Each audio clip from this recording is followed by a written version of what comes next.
তোমার ভাতিজা মুহাম্মদের বিবাহ হইলে কেমন হয়? আবু তালেব বড় খুশি হইলেন। গরিব ফ্যামিলি, একবার খাইলে তো আরেকবার খাইতে পারে না। আর খাদিজার মতো এত ভালো মহিলা গোটা মক্কা নগরীতে কেউ নাই রে। আবু তালেব রাজি হয়ে গেলেন। লম্বা ঘটনা, বিবাহ হয়ে গেছে। সুবহানাল্লাহ, বিবাহ হয়ে গেল।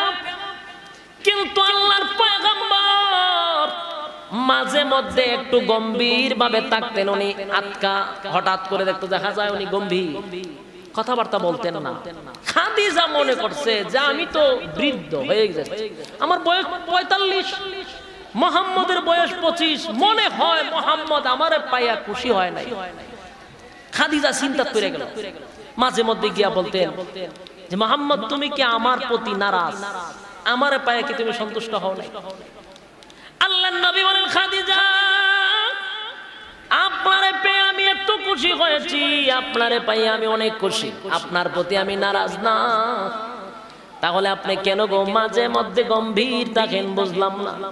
তখন আল্লাহর নবী বলেন, খাদিজা আমার ভিতরে একটা ব্যথা, সব সময় একটা প্রশ্ন, আমারে কে বানাইলো? এই আসমান আর জমিন কে বানাইলো?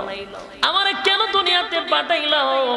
এই দুনিয়া আল্লাহ কেন সৃষ্টি করলো? সেই চিন্তায় আমি সব সময় ব্যস্ত। সুবহানাল্লাহ। যে বানাই আল্লাহর পয়গম্বর যখন রাস্তা দিয়ে হাঁটতেন, নবীর শরীরে রুদ্র লাগতো না, আকাশের মেঘমালা নবীর ছায়া দিত। কোন মানুষের দ্বারা সম্ভব? তাহলে পালন করবেন কেমনে? আমি যদি সারা রাত বলতে থাকি শেষ হবে না। যুবক ভাইরা আমার যে কথাটা বোঝাইতে চাই, রাসূলের 40টা বছর নবীর যা যা ঘটে গেল একটাও উম্মত পালন করা সম্ভব না। আবু তালেব আল্লাহর পয়গম্বর, দুনিয়ার নবী আসার আগে ওনার বাবা মারা গেলেন আব্দুল্লাহ।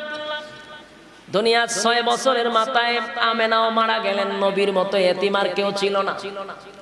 এরপরে আব্দুল মুত্তালিব হলেন ওনার গার্জিয়ান। আব্দুল মুত্তালিব মারা গেল।